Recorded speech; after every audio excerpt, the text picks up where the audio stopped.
we're going to make a custom wedding card box. And so my oldest daughter was supposed to get married in the fall of 2020, but like all of you and like a lot of plans, they were postponed. But was there any good news?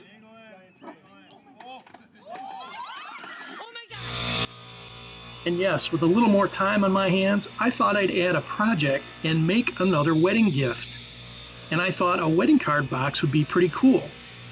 As it turns out, I had quite a bit of this soft maple in stock, so I didn't have to rush out and buy anything. I had 3 nice pieces of this 1x6 maple leaning up in the corner of my wood shop.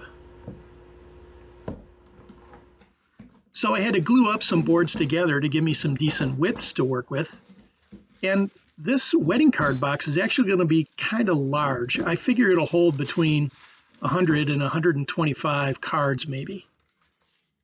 This is something you can size down and make it your own. It doesn't have to be this big, but I'll include the dimensions at the end of the video.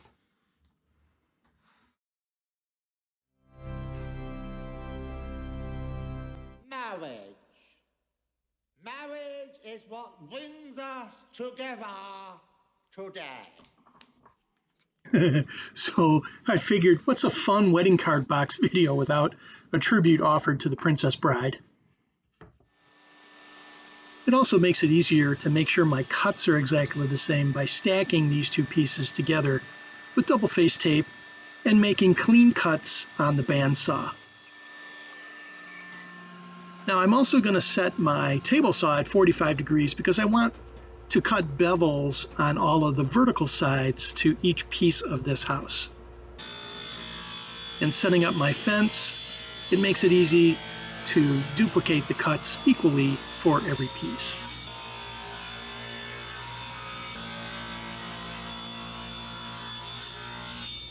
And now with some blue painter's tape, it helps me roll the pieces together so I can test the overall fit, and I have to do something about the mop on top of my head. And the actual fit looks pretty good. Now, because I still had some leftover glue between the pieces that I had pulled out of the clamps, I thought I'd get those cleaned up before adding any other design elements.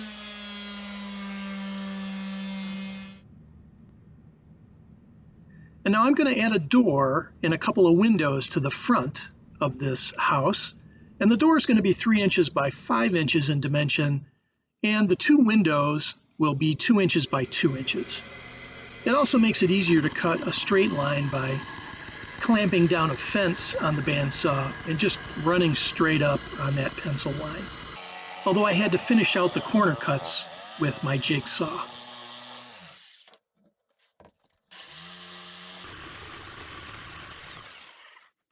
But I'm not going to cut out the windows. I actually want to do some hand carving to bring the level down from the surface about 1/16 of an inch. And scoring the window with my chisels and starting to make some initial cuts, I'll actually finish it up by hand and just get some of the high spots out of there so that I can pour in some epoxy.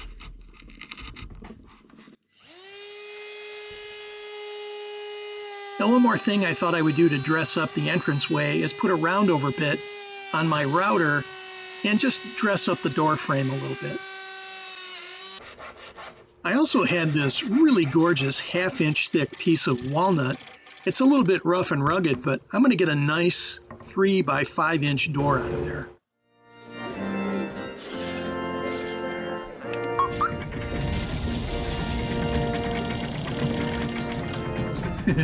And we also found out that now with the crowd size restrictions being lifted, we are able to rebook the wedding reception venue, so good news all around. But this little piece of walnut really looks fantastic in the door frame.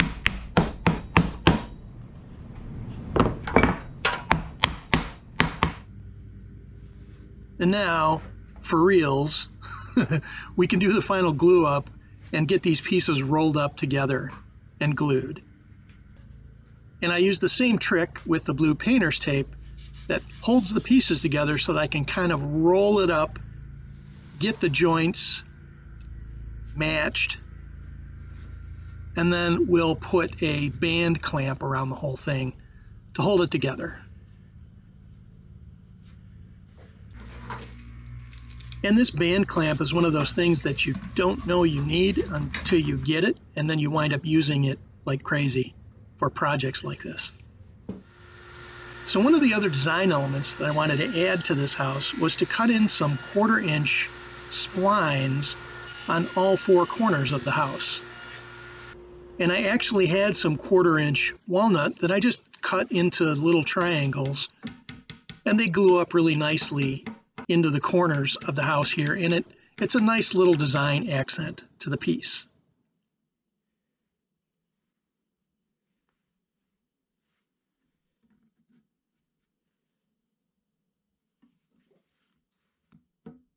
And with my super flexible Japanese flush cut saw, they're pretty easy to cut off. Pretty close to the surface, but they're going to need to be sanded a little bit.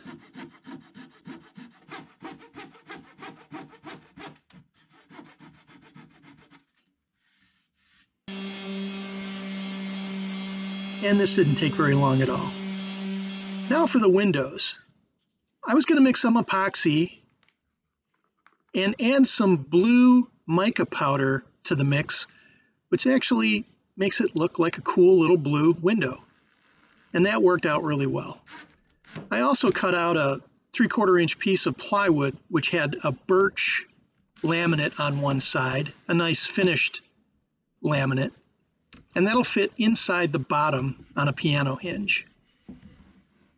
And that worked out pretty well. But here's the secret lock trick. These are magnetic cabinet locks that you can get from just about anywhere. And once you get them set up, you need this magnetic key to release the hinge and be able to open it, or open a cabinet door. But it works really well on the bottom of this card box.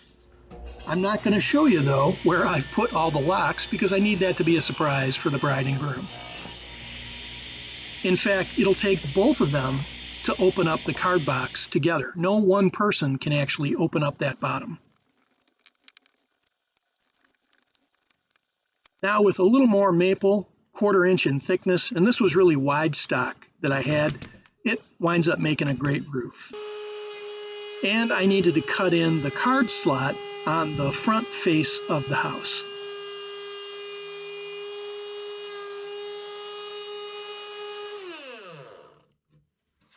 And now, with a little polyurethane as finish, this thing really came out fantastic. It looks wonderful. It's huge. It's going to hold a lot of cards, but it's also going to be a pretty secure way to store those wedding gift cards at the reception. Okay, here we go. The short version. Do you? Yes. Do you? Yes. Good, you're married. Kiss her. And so, with a couple of extra glamour shots here in the sun, let's move on and talk about the specs for a minute.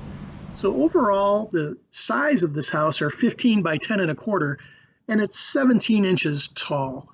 Now you can use a variety of materials to get the job done, but this really worked out really well for me. It's a rich thing.